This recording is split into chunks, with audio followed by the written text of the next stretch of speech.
नमस्कार, स्वागत है आपका डीबी लाइव ब्रेकिंग में। मैं हूं समीर आत्मज मिश्र और मेरे साथ हैं अमलेंदु उपाध्याय।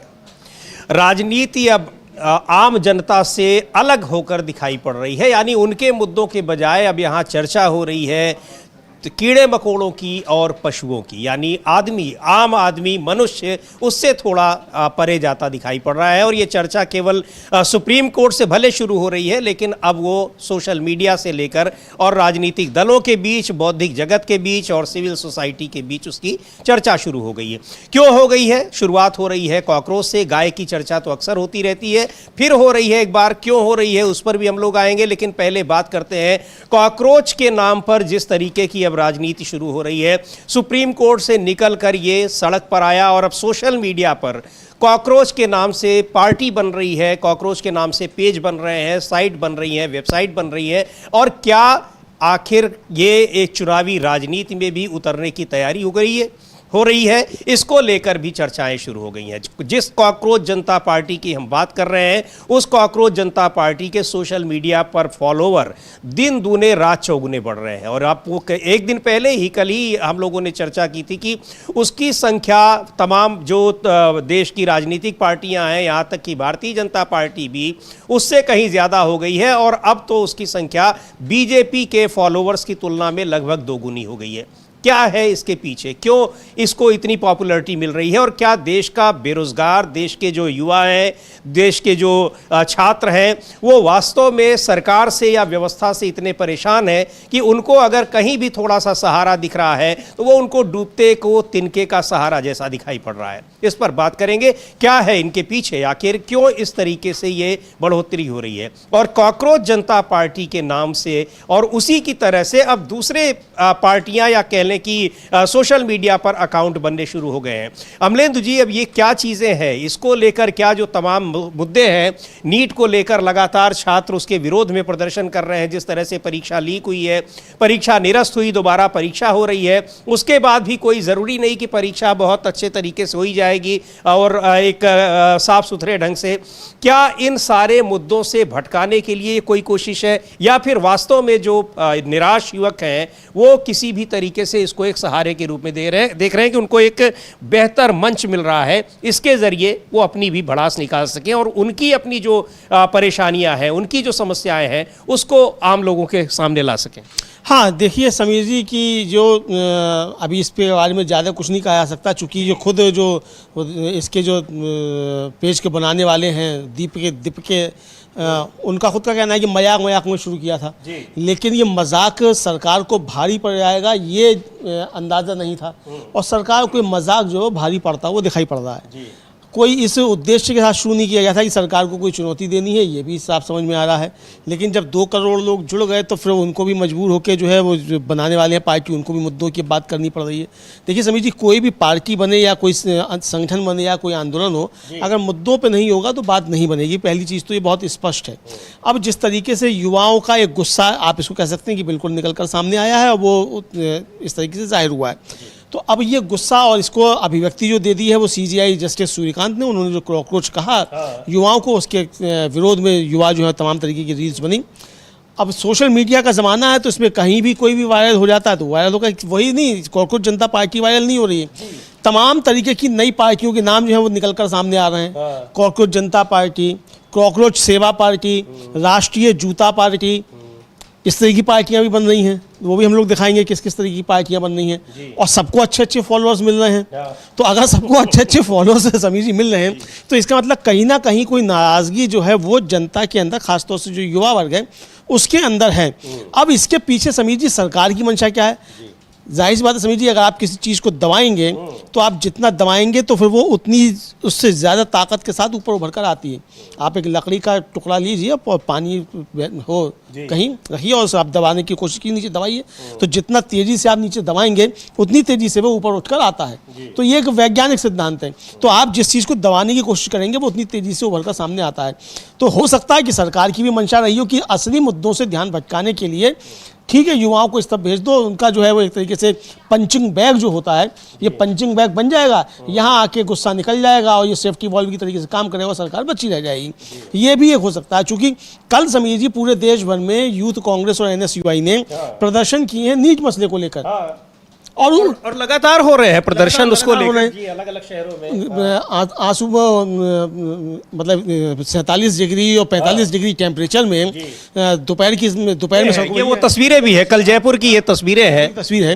तो अब ये इस तरीके के जब प्रदर्शन हो रहे हैं तो इनकी चर्चा नहीं हो रही है, चर्चा हो रही है कॉकरोच जनता पार्टी की, चूंकि 2 करोड़ उसके फॉलोअर जो हैं वो इंस्टाग्राम पर हो गए अब इसको लेकर। तो ये एक गंभीर किस्म की चीज़ खड़ी है, तो इसलिए अभी इस पर ये कोई टिप्पणी नहीं की जा सकती कि इसके पीछे कोई षड्यंत्र है कि इसके पीछे क्या है। लेकिन हाँ, एक चीज़ जरूर है कि युवाओं का गुस्सा जो है वो साफ तौर पर दिखाई पड़ रहा है। जी बिल्कुल, मेन मसला ये है कि आखिर किस तरीके से युवा आक्रोशित हैं, गुस्से में हैं और अपने गुस्से को वो निकाल रहे हैं। उनको कहीं भी अगर दिखाई पड़ रहा है कि कोई उनको एक फोरम मिल रहा है, एक मंच मिल रहा है जहां वो अपनी आवाज़ उठा सकते हैं, उस आवाज़ को उठाने के लिए तो वो उसके साथ हो ले रहे हैं। हालांकि अब ऐसा भी नहीं है कि सारे के सारे उसमें युवा ही जुड़े हैं, लेकिन ज़्यादातर युवा होंगे क्योंकि युवाओं को, और वो भी बेरोजगार युवाओं के लिए, कॉकरोच शब्द का इस्तेमाल किया गया था। हालांकि चीफ जस्टिस सूर्यकांत ने उस पर सफाई भी दी, लेकिन उस सफाई से क्या फायदा? उनका जो वहां पर जो विजुअल सामने आए हैं, जो बात वो कोर्ट रूम में कह रहे हैं, वो बात वही है जो मीडिया ने कोट किया है।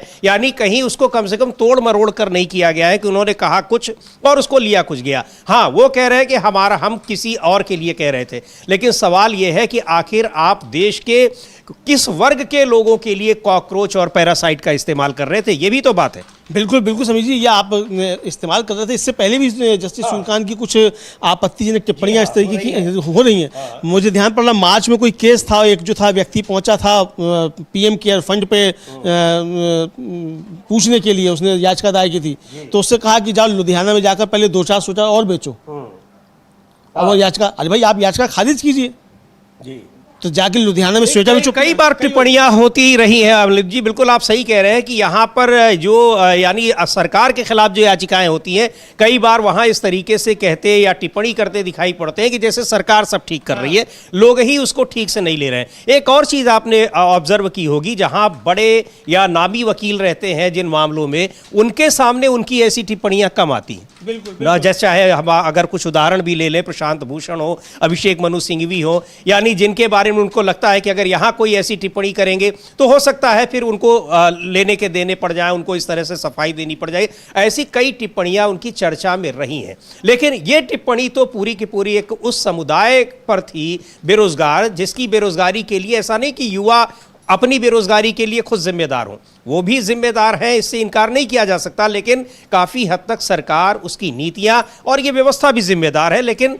चीफ जस्टिस ऑफ इंडिया की जो टिप्पणी थी, उससे ऐसा लगा कि उसके लिए ये खुद ही जिम्मेदार है, और इनको कोई काम नहीं मिल रहा है तो ये आकर आरटीआई लगा रहे हैं और पत्रकार बन जा रहे हैं। बिल्कुल बिल्कुल बिल्कुल बिल्कुल समीर जी, ये ठीक बात है। और ये मतलब जो उनकी टिप्पणियां थी, वो टिप्पणियां पूरे एक वर्ग के ऊपर थी, और अभी भी जो उन्होंने अपना स्पष्टीकरण दिया, उसमें ये बिल्कुल नहीं कहा उन्होंने कि मेरी टिप्पणी गलत थी, बल्कि ये कहा कि मैंने उन लोगों के लिए कहा जो फर्जी डिग्री से आए आते हैं। ठीक है, आपने किन लोगों के लिए कहा, लेकिन उसको लिया गया ये कि आपने पूरे उस वर्ग के लिए इस्तेमाल किया। बहरहाल समीर जी, CBI ने जो कहा वो उनका अपना मसला था, क्या किया उसका खूब लानत मनात भी हो रही है, लेकिन सरकार जो कर रही है उसके खिलाफ समीर जी काफ़ी ज़्यादा बातें हो रही हैं। अभी तक राहुल गांधी ने समीर जी कह दिया था संविधान के गद्दार हैं जी। अब संविधान के गद्दार हैं तो इसको लेकर भी काफ़ी ज़्यादा बवाल मचा था। इस बीच जो थे वो कॉकरोच आ गए, कॉकरोच जनता पार्टी आ गई, तो अब वो गद्दारी पे बात ही नहीं हो रही कि कौन गद्दार है, किस तरीके का गद्दार है, राहुल गांधी ने क्यों कहा, क्यों नहीं। ये चर्चा हो रही है कि कॉकरोच कहाँ से आ गए हैं और कौन कॉकरोच कहाँ से आ गए हैं। अब इसका जवाब कौन देगा, अब ये भी बड़ा सवाल है, लेकिन आ गए हैं और बड़ी तेजी से उनको लोकप्रियता भी मिल रही है। क्यों मिल रही है, ये बड़ा सवाल है। और एक महत्वपूर्ण बात ये भी है कि सरकार कहीं न कहीं इस लोकप्रियता से डरी हुई भी दिखाई पड़ रही है। कल उसके ट्विटर अकाउंट को बैन कर दिया गया, लेकिन अमलेंदु जी बाद में फिर उसको खोल दिया गया। अब ये किसका दबाव है या जानबूझकर ऐसा किया गया, अब इसके पीछे बहुत से कारण हो सकते हैं और बहुत से कारण ढूंढने की कोशिश भी हो रही है। लेकिन कहीं न कहीं ये जरूर है कि युवाओं के आक्रोश से सरकार को खतरा महसूस हो रहा है। एक बार सुनते हैं शिवसेना के सांसद संजय राउत क्या कह रहे हैं, कॉकरोच जनता पार्टी और उसको लेकर किस तरीके की प्रतिक्रिया जो आ रही है, खास तौर से जो सरकार की ओर से प्रतिक्रिया आई है, उस पर वो क्या कह रहे हैं। अकाउंट सस्पेंड कर दिया गया। देखिए, कॉकरोच पार्टी से सरकार डर गई। ये सरकार ऑपरेशन सिंदूर करने वाली सरकार, हाँ, कॉकरोच से डर गए भारत की। युवाओं से डर गई, वो भी आलसी और बेरोजगार।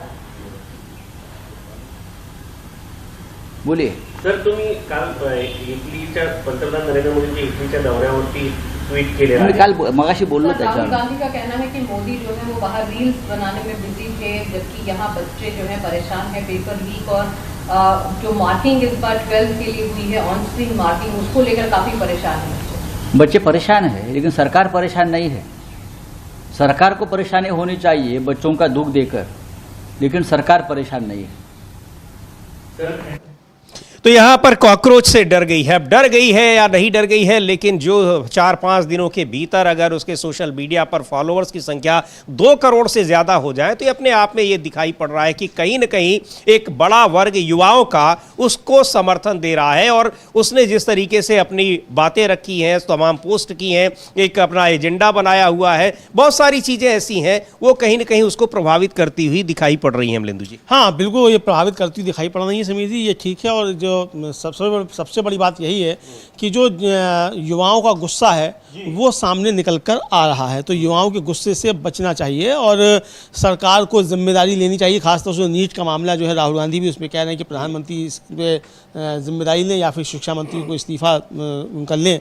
अब नहीं लेते हैं तो प्रधानमंत्री जिम्मेदारी लेंगे कि नहीं लेंगे, ये देखा जा सकता है। लेकिन बहरहाल समीर जी, ये सवाल तो उठ रहे हैं कि इधर देश के अंदर समस्याएं हैं और प्रधानमंत्री उधर मेलोडी बांटते फिर रहे हैं जी, तो इसको लेकर भी काफ़ी सवाल उठ रहे हैं कि जब देश इतनी समस्याओं से घिरा हुआ है, और ये बात कोई और नहीं, प्रधानमंत्री खुद कह रहे हैं कि संकट आने वाला है, तो जब संकट आने वाला है तो संकट से निपटने के लिए सरकार और प्रधानमंत्री क्या कर रहे हैं?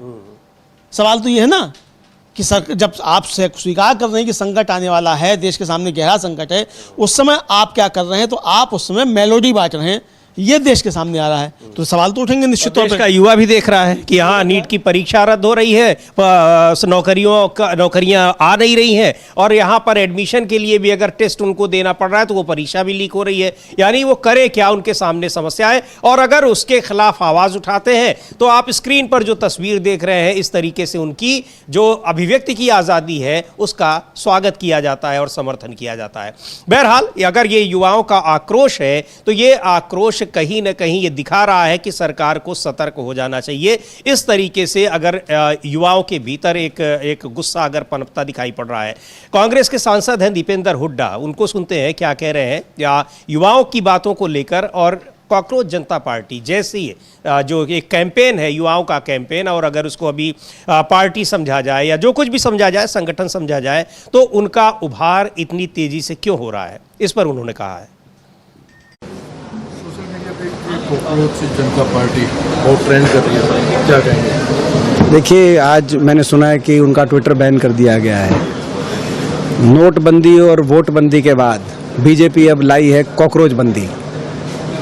आप इस तरीके से सोशल मीडिया पर अगर कोई आपकी कहीं आलोचना कोई कर रहा है, उसके आप अकाउंट्स को बंद कराएं, ये कहीं इस प्रजातंत्र में उचित नहीं है, लेकिन चल ही रहा है। पिछले 5 दिन में करीब 13 मिलियन से ऊपर फॉलोअर, कहीं उतना राज लड़ रहे थे। देखिए, ये जो है, मैं समझता हूँ कि जो युवा है, युवा में जो आक्रोश इस सरकार के प्रति, ये जो सिस्टम भाजपा ने ऐसा बनाया है कि पूरी तरीके से रिग कर दिया है सिस्टम, ये सब उसके लक्षण हैं। आम आदमी पार्टी ने फॉलो किया है सर, कई पार्टियां भी। देखिए, ये अगर आम आदमी पार्टी या किसी के चक्कर में आएगा, इस तरह का अगर कोई ऑनलाइन में अगर कुछ चीज़ चल रही है और युवा अपने आक्रोश को व्यक्त कर रहे हैं, लेकिन वो कोई एक पार्टी उसको अपनाने की कोशिश करेगी तो फिजल आउट हो जाएगा, समाप्त हो जाएगा, क्योंकि फिर मैं समझता हूँ तो ये उसका कोई मायने नहीं रहेगा। तो ये एक बात धीरे धीरे सामने आएगी कि क्या है इसके पीछे।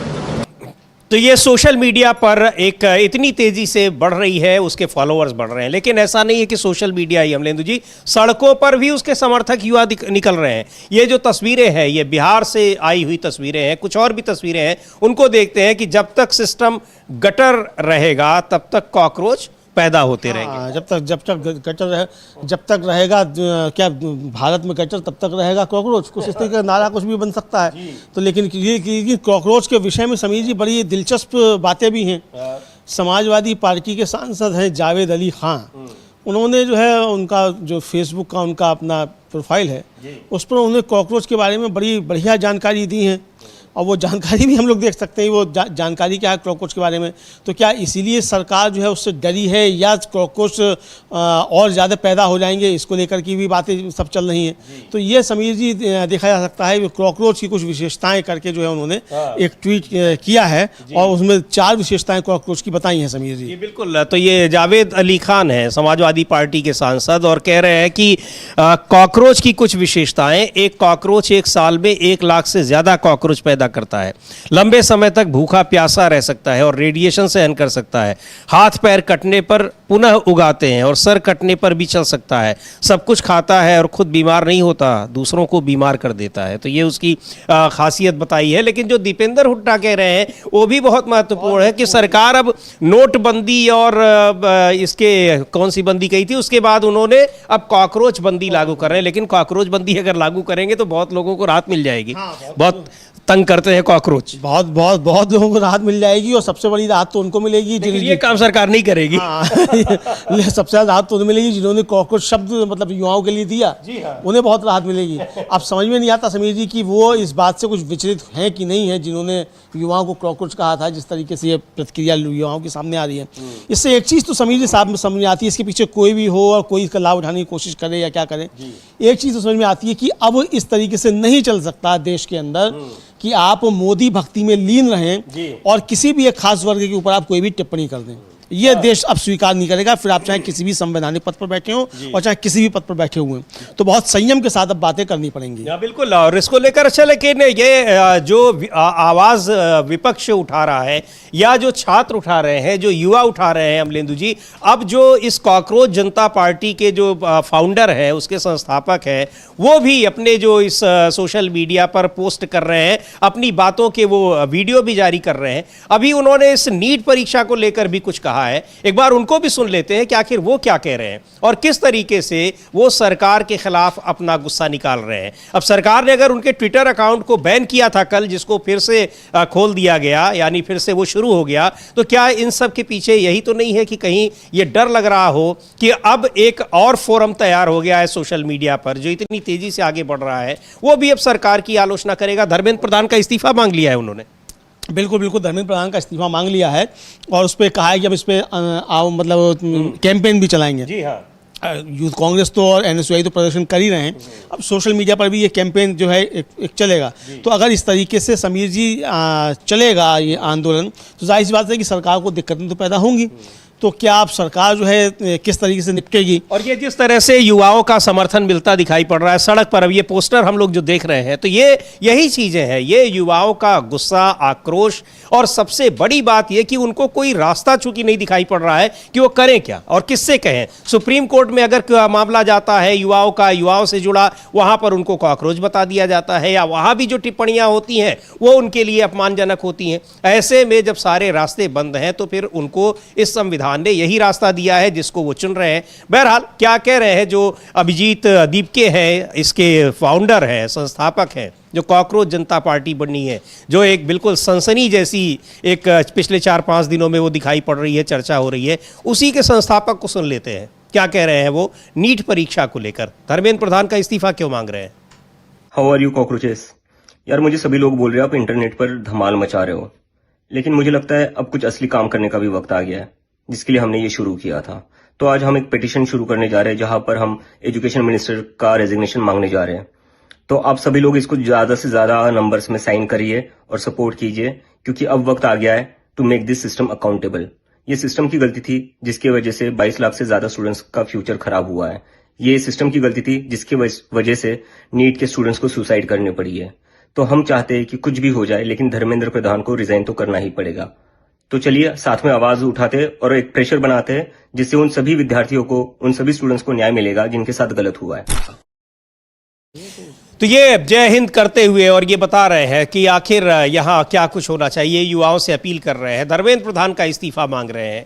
और निश्चित तौर पर सरकार को इससे डर लग रहा है, इसलिए उनके ट्विटर अकाउंट को बंद करने की को कहा गया। अभी भी खुला नहीं है अमलेंदु जी, हालांकि ये खबर आई थी कि शायद जो कहा गया था कि उनके उस अकाउंट को वो कर दिया जाए, सस्पेंड कर दिया जाए, और अभी भी वो सस्पेंड नहीं है, दूसरे अकाउंट और बना लिए गए। और चूंकि इस समय वो कॉकरोच जितने भी अकाउंट बनाए जा रहे हैं वो सारे के सारे वायरल होते जा रहे हैं, सारे वायरल होते चले जा रहे हैं। मैं देख रहा था उस पर सोशल मीडिया इंस्टाग्राम पे ही एक कॉकरोच सेवा पार्टी बन गई है, उसके भी दो दिन में जो है वो 8,40,000 फॉलोअर्स उसके हो गए।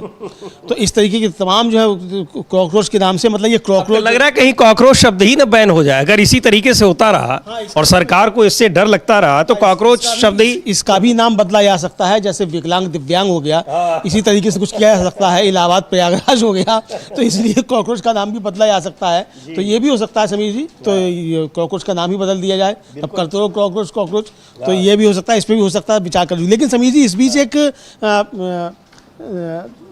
बीच एक जो था कैंपेन जो शुरू हुआ है सोशल मीडिया पर, अब वो कैंपेन ये है कि बीजेपी को सोशल मीडिया पर अनफॉलो करो।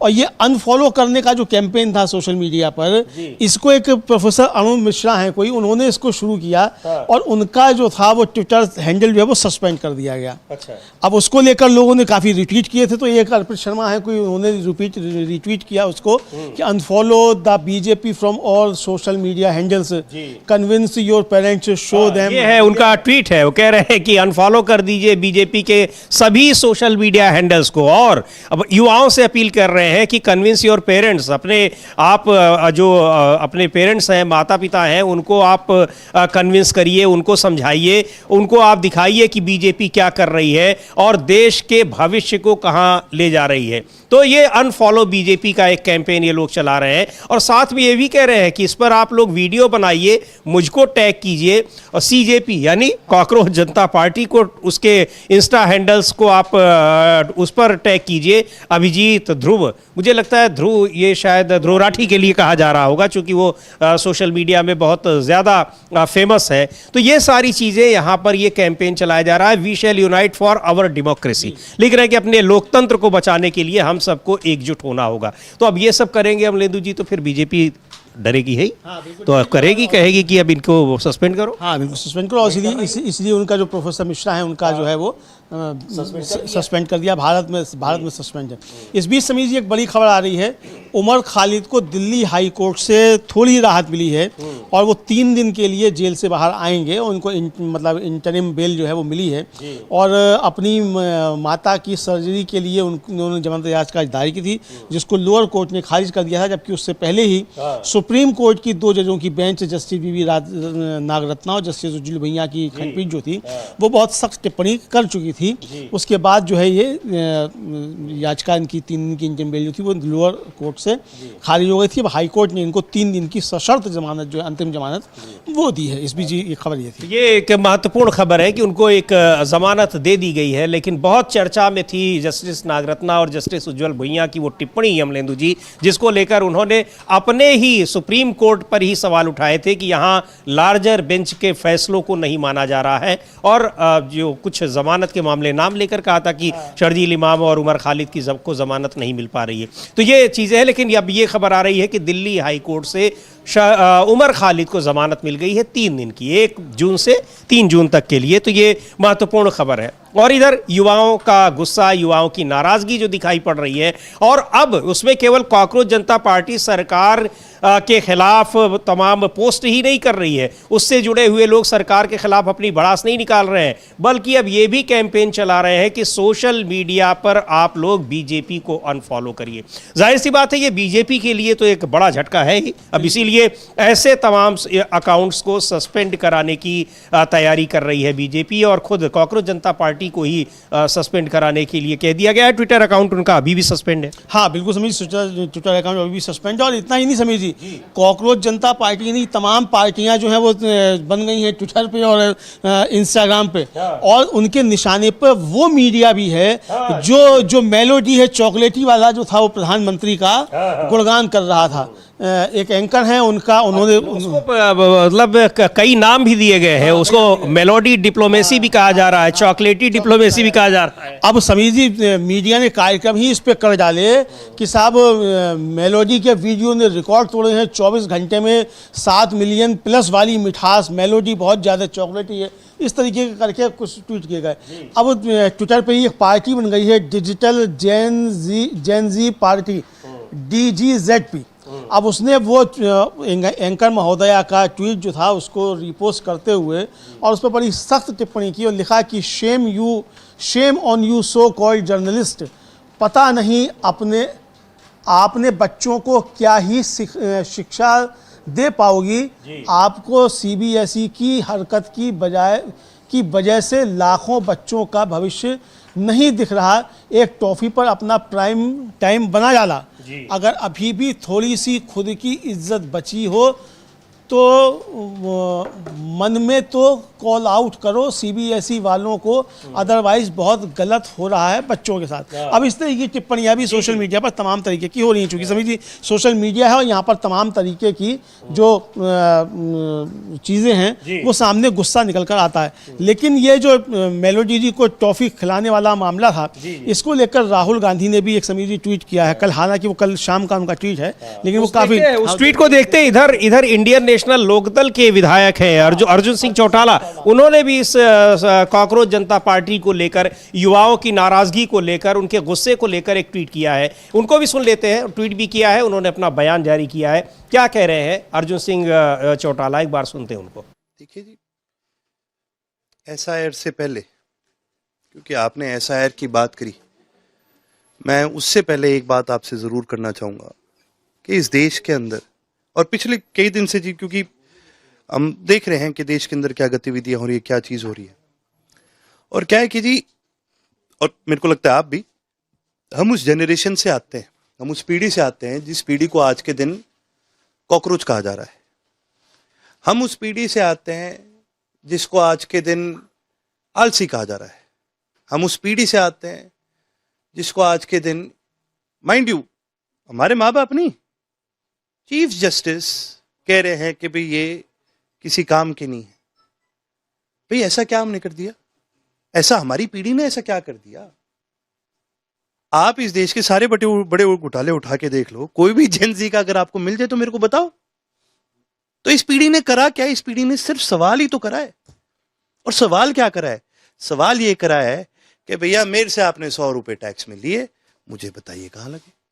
सवाल वो ये कर रहा है कि जी यहां पर वोटिंग की प्रक्रिया हो रही है, इसको आप ओपन करिए।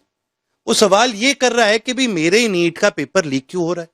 वो सवाल ये कर रहा है कि जिसने करा आपने उस पर कार्रवाई क्या करी। वो ये सवाल क्यों नहीं करेगा? आप उसको बोलते हो कि बेटा पढ़ लिख के तुम डॉक्टर बन जाओ, तब करोगे तुम देश को आगे करो। वो पढ़ लिख लिया, डॉक्टर तो बनने दो उसको कम से कम, आप तो उसको वो भी नहीं करने दे रहे। तो क्यों ना वो सवाल करे। और सवाल करने का जो अधिकार है, ये कोई मांगा हुआ अधिकार नहीं, ये संविधान में हमें अधिकार है। तो जब हम अपने, और मैं तो ये कहता हूं जी, कोर्ट के जज तो इस संविधान के संरक्षक है। आप ही उस संविधान की, जो आदमी उस पावर का यूज कर रहा है, आप ही उस पर सवाल कर रहे हो। कितनी शर्मनाक बात है ये। तो जी मैं आज के दिन आपको एक चीज कहना चाहूंगा, ये SIR नहीं, मैं तो ये कहता हूं कि जी कॉकरोच जनता पार्टी ने 5 पॉइंट्स बनाए हैं अपने, आज के सारे यूथ ने मिलकर ये फैसला करा है। इस पे ध्यान रखते हुए मैं तो ये कहता हूं, अगर किसी भी सही इंसान का अगर वोट कटता है तो मेरा ये मानना है इसके अंदर सीधा CEC यानी chief election commissioner, he is responsible. आपने फर्जी वोट काटने, आप काटो, हमारे तो मिलेंगे नहीं। लेकिन अगर आप सही वोट काटते हो तो जैसे कि मेरे कॉकरोच भाइयों ने कहा, ये UAPA से कम नहीं है। आपने बहुत गलत चीज करी है। हमने देखा है बंगाल में, हम ये नहीं कहते कि भी लोगों के वोट करने का मर्जी, लोग कहीं वोट करें वो उनकी मर्जी है, लेकिन अगर आप उनके वोट करने की क्षमता को, उसके आधार को किसी भी तरह से कमजोर करते हो तो आप ना केवल कल्प्रेट हो, बल्कि आप ही वो कल्प्रेट हो जिसने इस देश को बर्बाद करने का। तो वो युवाओं का गुस्सा, बड़ी महत्वपूर्ण बात कही इन्होंने। अब इंडियन नेशनल लोकदल के ये विधायक हैं अर्जुन सिंह चौटाला अमलेंदु जी, और कह रहे हैं कि युवा क्या कर रहा है, युवा तो घोटाले और भ्रष्टाचार भी नहीं कर रहा है और आप उसको कॉकरोच कह रहे हैं। युवा ये कर रहा है कि जिस एग्ज़ाम को देने के लिए उसने मोटी फीस जमा की है, वो परीक्षाएं आप करा नहीं रहे हो, लीक करा दे रहे हो, उसके बाद जब वो उतर रहा है, उसका विरोध कर रहा है, तो इस तरीके से उसके ऊपर पानी की बौछारें और लाठियां बरसाई जा रही हैं। और वही युवा जो है जब उसी को चीफ जस्टिस ऑफ इंडिया तक उसको कॉकरोच कह दे रहे, वो जाए कहाँ, क्या करेगा? तो वो इस तरीके की अपनी पार्टी बना रहा है, इस तरीके का अपना संगठन बना रहा है, और हो सकता है कि इस संगठन के जरिए वो राजनीति में उतरे और सरकार को चुनौती भी दे, जो और भी राजनीतिक पार्टियां हैं उनको भी चुनौती दे। हाँ, बिल्कुल चुनौती दी जा सकती है। ऐसा थोड़ी है कि राजनीति में किसी पार्टी विशेष का ही जो है वो कब्जा रहेगा।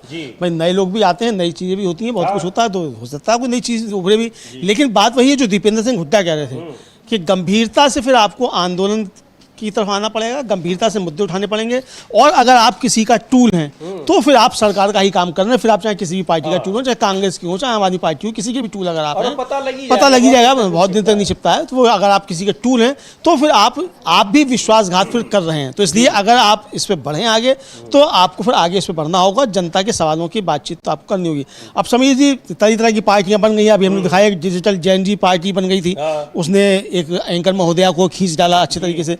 अब एक बन गई है राष्ट्रीय जूता पार्टी, राष्ट्रीय जूता पार्टी, और उनका भी बहुत अच्छा जो है पोस्टर सब आ गए हैं। अच्छा। हाँ, अब उनका भी वो भी अपील कर रहे हैं कि आओ हम सब राष्ट्रीय जूता पार्टी से जुड़कर पार्टी को मजबूत करें, राष्ट्रीय जूता पार्टी जिंदाबाद। ये कोई संजीव गुप्ता है कोई, उन्होंने बना ली है, और आओ हम सब राष्ट्रीय जूता पार्टी से जुड़कर पार्टी को मजबूत करें, राष्ट्रीय जूता पार्टी जिंदाबाद। और इसके बाद अब जंग होगी भ्रष्टाचारी बेईमानों से जूते के साथ, ये उन्होंने अपना स्लोगन दे दिया है, और ये राष्ट्रीय जूता पार्टी उन्होंने बना दी है। तो अब इस तरह की पार्टियां बनेंगी। मुझे लगता है इसके लिए भी हमारे सीजीआई जो बहुत धन्यवाद के पात्र हैं कि चलिए व्यंग में ही सही, सैटायर ही सही, लेकिन इस तरीके से लोगों का गुस्सा अब निकल रहा है और इस तरीके की चीज़ें अब सामने आ रही है। मुझे लगता है कि टिप्पणी तो की गई होगी शायद सरकार के बचाव में, लेकिन वो सरकार को उल्टी पड़ती हुई दिखाई पड़ रही है। अब कॉकरोच पार्टी भले ही कुछ हो या कोई सी पार्टी भले ही कुछ हो, लेकिन ये इस तरीके से जो व्यंग और सैटायर निकल कर आ रहे हैं, ये सब सरकार के ऊपर प्रहार हैं, और जो जिस तरीके से भ्रष्टाचार बढ़ता चला जा रहा है समीर जी, उसके खिलाफ एक ये गुस्से को निश्चित तौर पर प्रदर्शित कर रहे हैं। जी बिल्कुल, और गुस्सा कहाँ है आप देख रहे हैं, ये युवाओं के ऊपर। अगर वो अपने अधिकारों की मांग कर रहे हैं तो उनके ऊपर लाठियां बरस रही हैं। क्या कहा है नीट को लेकर राहुल गांधी ने, जो उन्होंने ट्वीट किया है उसको भी देखते हैं। और यहाँ एक संकट की स्थिति में प्रधानमंत्री क्या कर रहे हैं जब विदेश जा रहे हैं, उसको लेकर भी चर्चा हो रही है, हम लोगों ने भी की है, और किस तरीके से उसका बहुत अन्य दूसरे जो ज़रूरी मुद्दे हैं उनसे ध्यान हटाकर केवल और केवल वहाँ पर वो चॉकलेट और टॉफ़ी की बातें हो रही हैं। उसी को लिख रहे हैं राहुल गांधी की जब मोदी जी इटली में टॉफ़ी खिलाते हुए रील्स बना रहे थे, पेपर लीक से त्रस्त भारत के युवा सड़कों पर न्याय मांग रहे थे, क्योंकि नीट पेपर लीक ने लाखों छात्रों का भविष्य बर्बाद कर दिया। कई बच्चों ने तो अपनी जान तक गंवा दी, और मोदी जी ने न जिम्मेदारी ली, न धर्मेंद्र प्रधान को हटाया, न एक शब्द कहा।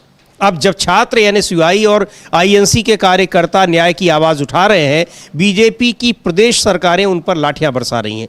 जो सरकार छात्रों के सवालों का जवाब लाठी से देती है, वो जवाबदेही से नहीं, डर से चलती है। पर हम डरने वाले नहीं हैं। हम तब तक नहीं रुकेंगे जब तक धर्मेंद्र प्रधान इस्तीफा नहीं देते और देश में पेपर लीक रोकने के लिए एक मजबूत और सुरक्षित सिस्टम नहीं बनता। ये लड़ाई हर उस छात्र के लिए है जिसका भविष्य इस नाकाम सरकार ने चुराया। तो ये कितनी एक गंभीर बात है कि प्रधानमंत्री का उस पर कोई ट्वीट नहीं आ रहा है, कोई संवेदना नहीं जता रहे हैं, कोई अफसोस नहीं जता रहे हैं कि हमारी सरकार में ऐसा हो रहा है। इस्तीफा मांगने की बात तो दूर की है, और वहाँ पर वो एक तरीके से उन 22 लाख छात्रों को चिढ़ा भी रहे हैं जब वो वहाँ टॉफ़ी डिप्लोमेसी कर रहे हैं। बिल्कुल बिल्कुल, जब टॉफ़ी डिप्लोमेसी कर रहे हैं तो आप तो बता रहे हैं टॉफ़ी मतलब मेलोडी कितनी चॉकलेटी है, और यहाँ जो है वो सबका आपने जो है, और यहाँ 47-48 डिग्री सेंटीग्रेड की गर्मी में ये छात्र वहाँ पर अपने अधिकारों के लिए लड़ रहे हैं और उनके ऊपर लाठियाँ बरसाई जा रही हैं, गिरफ्तारियाँ की जा रही हैं। तो राहुल गांधी यही कह रहे हैं कि हम डरने वाले नहीं हैं। तो ये डरने वाले नहीं है, तो आप जो जुल्म करना है, जो अन्याय करना है वो कीजिए, लेकिन लोग डरने वाले नहीं है और सरकार के खिलाफ आवाज़ें समीर जी उठ रही हैं। सुप्रिया दक्षिणेथ हैं, कांग्रेस की नेता प्रवक्ता हैं, उन्होंने भी एक ट्वीट किया है उन विजुअल्स को लेकर जो आप ये देख रहे हैं, और कई जगहों पर जिस तरीके से नीट के छात्र और कांग्रेस के संगठन उसके खिलाफ आवाज उठा रहे हैं, प्रदर्शन कर रहे हैं। उन्होंने लिखा है कि नीट अभ्यर्थियों को न्याय दिलाने के लिए एनएसयूआई अध्यक्ष विनोद जाखड़ के नेतृत्व में जयपुर में छात्रों, युवाओं और कार्यकर्ताओं ने जोरदार विरोध मार्च निकाला। धर्मेंद्र प्रधान इस्तीफा दो। मीडिया पूछता है विपक्ष कहाँ है? यहाँ है। कब दिखाओगे?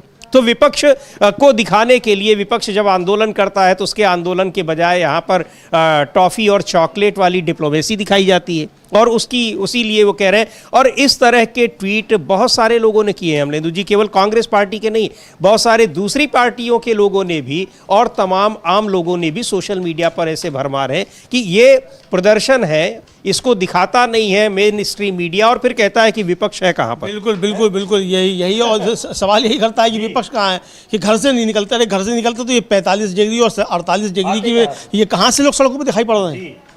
तो सड़कों में इसलिए दिखाई पड़ रहे हैं ना, लाठीचार्ज पुलिस को क्यों करना पड़ रहा है, वाटर कैनन से इस्तेमाल कर रही है पुलिस। तो ये सारी चीज़ें जब हो रही हैं तो ये प्रदर्शन नहीं, तो ये क्या है? ये घर में बैठे हुए लोग हैं, ये एसी में बैठे हुए लोग हैं। तो ये समझिए इस तरह की जो मीडिया करता है, इसको लेकर बहुत सारी बातें उठती रहती हैं। तो ये निश्चित तौर पर गंभीर बात है, और इसीलिए जो है वो सवाल कर रही हैं सुप्रिया श्रीनेत कि भाई मीडिया ने ये कहाँ दिखाया। जी बिल्कुल। एक रुचिरा चतुर्वेदी है, उन्होंने भी एक ट्वीट किया है और वो भी ये कह रही हैं कि कांग्रेस कहाँ है या विपक्ष कहाँ है। तो ये तस्वीरें पोस्ट करते हुए उन्होंने भी लिखा है कि सड़कों पर युवाओं की, वो लिखा है उन्होंने कि कांग्रेस कहाँ है, तो उसका जवाब दे रही है सड़कों पर युवाओं की आवाज़ उठाते हुए नीट पेपर लीक के खिलाफ प्रदर्शन जारी है। आज राजस्थान कांग्रेस का जयपुर में जो जोरदार प्रदर्शन हुआ, धर्मेंद्र प्रधान इस्तीफा दो। तो ये सारी चीज़ें हैं कि यहाँ पर युवाओं की नाराज़गी, युवाओं का आक्रोश, गुस्सा, वो सब सड़कों पर भी दिख रहा है और सोशल मीडिया पर दिख रहा है। अब वो आक्रोश जनता पार्टी अगर उनकी आवाज़ उठा रही है या कोई भी पार्टी उठा रही है तो उसमें वो अपना एक तरीके से एक फोरम के रूप में उसको देख रहे हैं कि कम से कम उनको अपनी आवाज़ उठाने का एक मंच मिला है। इसके ज़रिए हो सकता है कि आवाज़ उन तक पहुँचे जो इसके लिए जिम्मेदार है, और वहाँ भी जो इस तरह की टिप्पणी कर रहे हैं उन बेरोज़गारों के लिए। बिल्कुल बिल्कुल, जो बेरोज़गार के लिए टिप्पणी कर रहे हैं तो बेरोज़गार वो अपनी मर्जी से बेरोज़गार थोड़ी नहीं है भाई।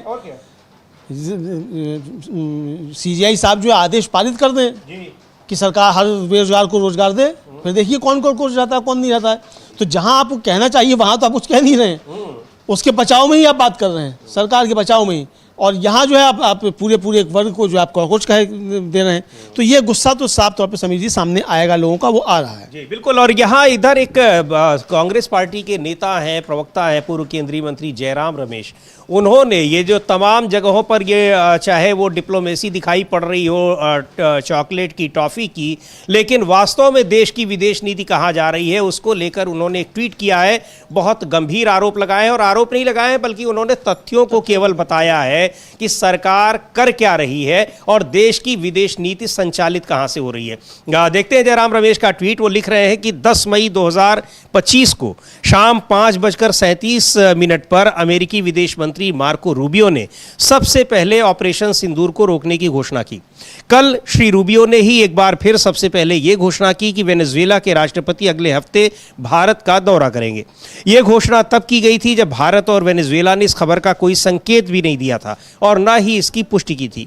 पता चला है कि वेनेजुएला के राष्ट्रपति के अगले हफ्ते नई दिल्ली में इंटरनेशनल बिग कैट अलायंस के उद्घाटन समारोह में शामिल होने की उम्मीद थी। हालांकि अफ्रीका में इबोला वायरस फैलने के कारण अब इस कार्यक्रम को स्थगित कर दिया गया है।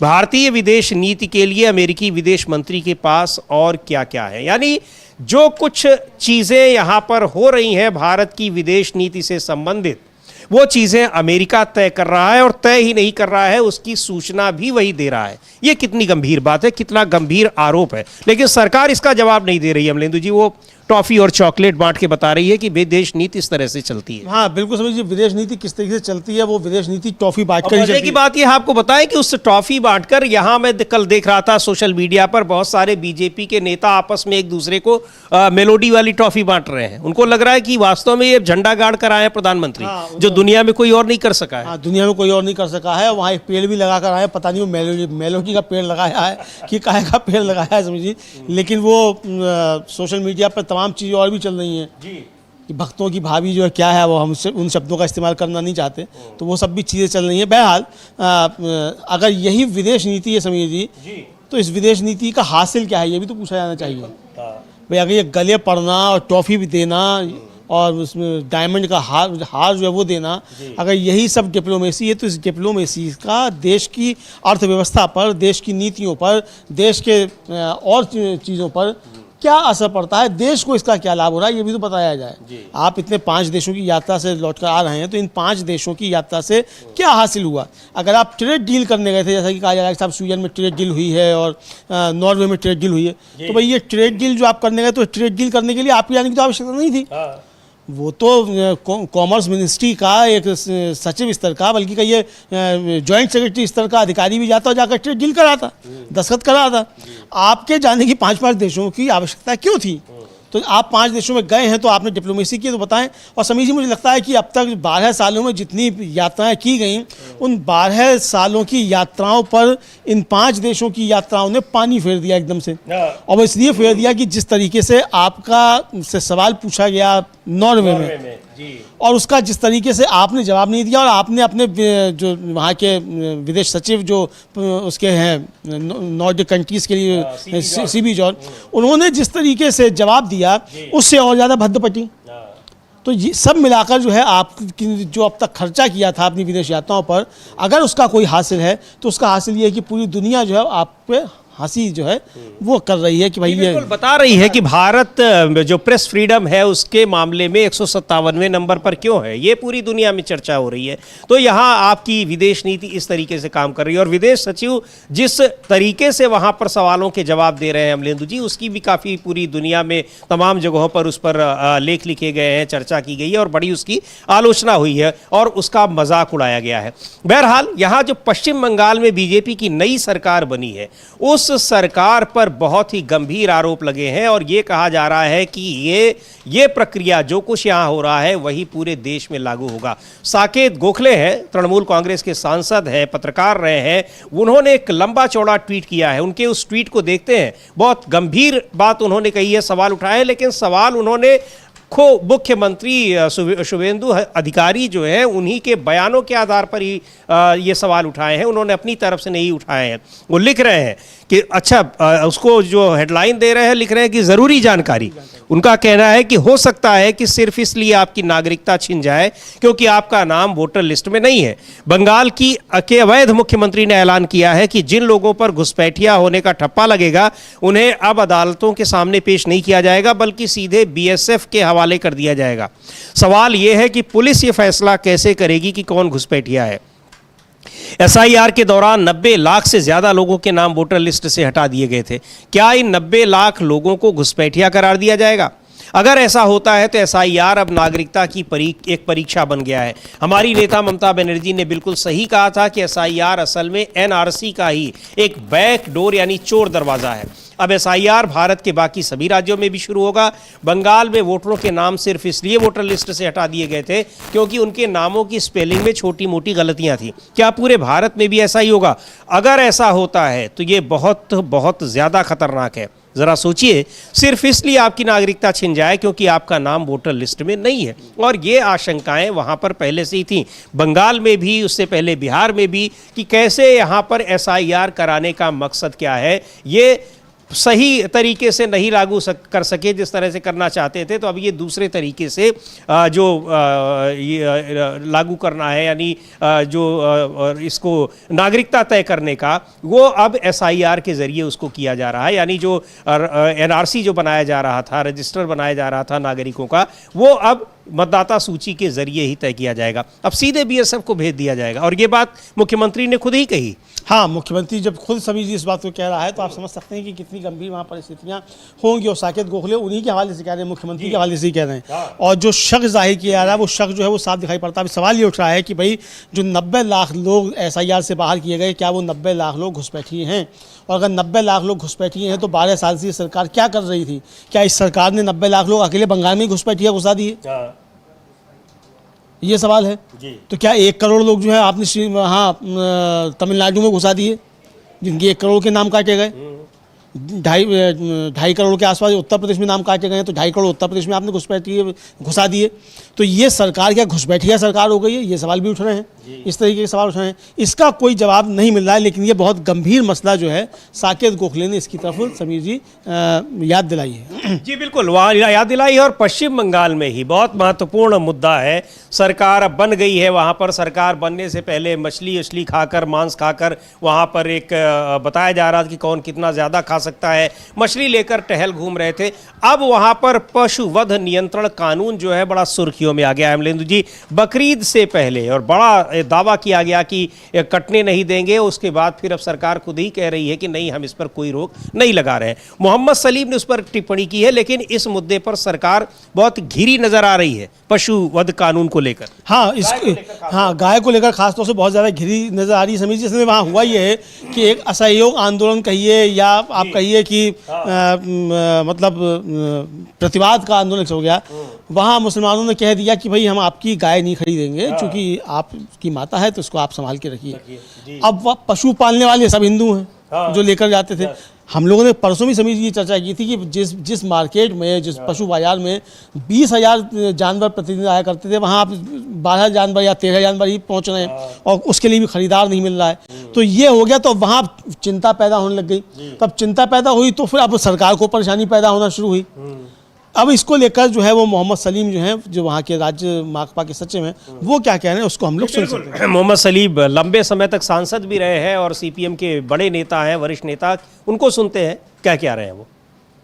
जैसे गाय भैंस करना बंद करके ऐसा क्या इफेक्ट पड़ेगा? ये नए सरकार आने के बाद थोड़ा मंथन करना चाहिए था, चिंतन करना चाहिए था, और लोकतंत्र में विधानसभा में अधिवेशन करके बुलाना चाहिए था। नई सरकार कानून लागू नहीं किया, 1950 का कानून है और इतने दिन तक जैसा होते आया है कानून के तहत, उसमें सरकार जो है उत्सव के समय, पूजा पार्वण के समय, कुर्बानी के समय कुछ कुछ मामले में विशेष नोटिफिकेशन किया जाता है, एग्जेम्पशन दिया जाता है। वो कानून की धारा में है, 12 नंबर धारा में है। लेकिन ये जो सरकार को जो लोग मशवरा दे रहे हैं, वो जनता के लिए कुछ काम करने के बजाय किस तरह से लोगों को परेशान किया जाए वो देखा जाएगा। इसके लिए देखा गया ये मामला हिंदू मुसलमान का नहीं है। जो लोग गो पालन करते हैं, गो प्रजनन करते हैं, दूध के व्यवसाय करते हैं, वो सब लोग सड़क पे आ गए। चूंकि हमारा एक अर्थनीति है और ग्रामीण अर्थनीति जैसे कृषि के ऊपर निर्भर है, वैसे गो पालन के ऊपर भी निर्भर है। तो ये सरकार को समझना चाहिए था। एक तरफ सरकार जब ये कह रही है कि पिंक रेवोल्यूशन करके हम पूरे दुनिया के अंदर 1 नंबर होंगे मांस के, तो तुम्हारा जा करके एक्सपोर्ट के लिए, और दूसरी तरफ सरकार ये कह रही है बीफ एक्सपोर्ट में भारत सरकार और ब्राजील दोनों 1 नंबर के लिए स्थान के लिए लड़ रहे हैं। कभी 1 नंबर होते, कभी वो 1 नंबर होते हैं। मोदी जब अरब कंट्री में जाते हैं, सेखों को लेकर बात करते हैं, वहां पे इंडियन बीफ को बेचने का इजाजत है, यहां से बेचने की इजाजत है। तो ये हिपोक्रेसी लोग समझ लिए हैं। हमारे यहां देखा जाएगा तो ये मुसलमान नहीं, जो हिंदू गोपालक हैं वो लोग सड़क में उतरे हैं। ये उत्तर भारत का गोरक्षक का मामला नहीं है, क्योंकि वो जानते हैं कि बच्चा, गाय का जो बछड़ा होगा उसके बाद दूध देगा, उसका जब वो दूध देने के लायक नहीं होगा तो वो अगर वो नहीं बेचेंगे तो फिर नया बछड़ा खरीदेंगे कैसे, उसका पालन कैसे करेंगे।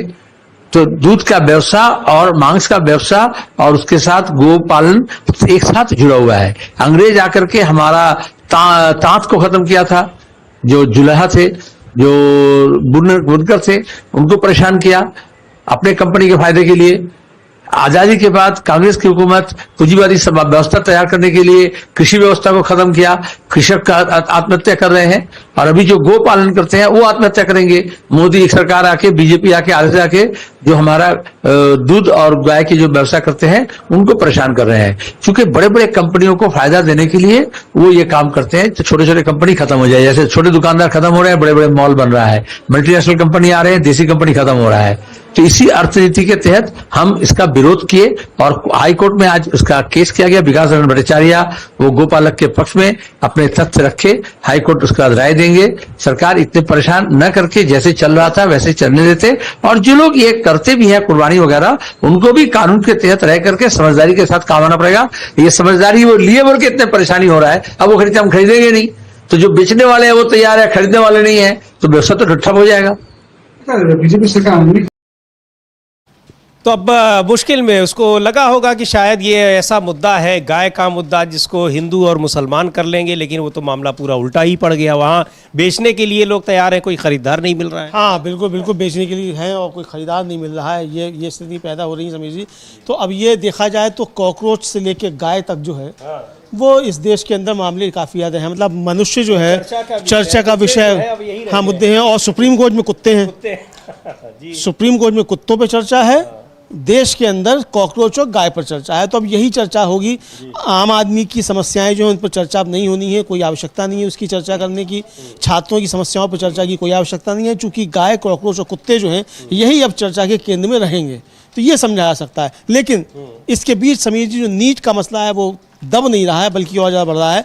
अब एनटीए के एक पैनल ने जाकर संसदीय समिति के सामने जाकर ये कह दिया कि पेपर लीक ही नहीं हुआ।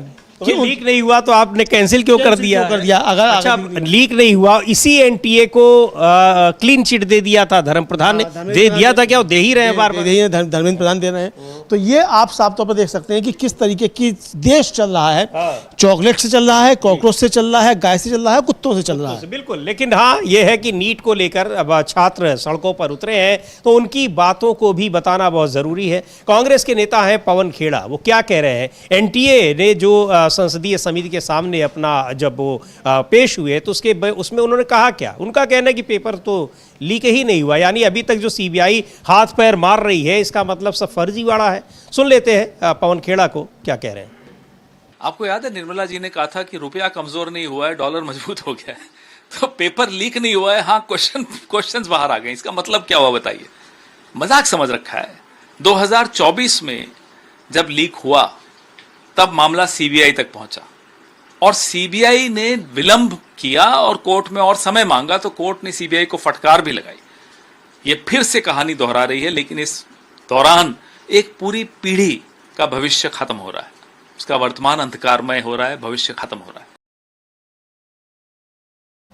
तो ये एक उस पीढ़ी का, युवा पीढ़ी जो है उसका भविष्य खत्म हो रहा है। युवा पीढ़ी एक दिग्भ्रमित दिखाई पड़ रही है कि वो जाए किधर जाए। जाहिर सी बात है, ऐसे में उसको कॉकरोच कहा जा रहा है, तो अब उसने कहा कि ठीक है, कॉकरोच के नाम से ही हम पार्टी बना रहे हैं, हम अपने को कॉकरोच ही घोषित कर देते हैं। और यहाँ पर चर्चा हो रही है गाय को लेकर, राजनीति गाय को लेकर हो रही है। बहरहाल इन सब में जो युवाओं के, छात्रों के मुद्दे हैं, महंगाई है, बेरोजगारी है, ये मुद्दे दबेंगे नहीं। इनको दबाने की कोशिश सरकार चाहे जितनी करे, लेकिन बहुत ही महत्वपूर्ण बात है कि आखिर युवाओं के इन मुद्दों को लेकर सरकार कितनी गंभीर है वो दिखाई पड़ रहा है। और इसलिए युवा सड़कों पर भी उतर रहे हैं और सोशल मीडिया के जरिए वो अपने आक्रोश को दिखा भी रहे हैं, प्रकट भी कर रहे हैं। बहरहाल आगे क्या कुछ होता है इस पर रहेगी नज़र। बने रहिए डीवी लाइव के साथ। इस कार्यक्रम को अब यहीं समाप्त करते हैं। मुझे और अमलेंदु उपाध्याय को दीजिए इजाज़त। नमस्कार।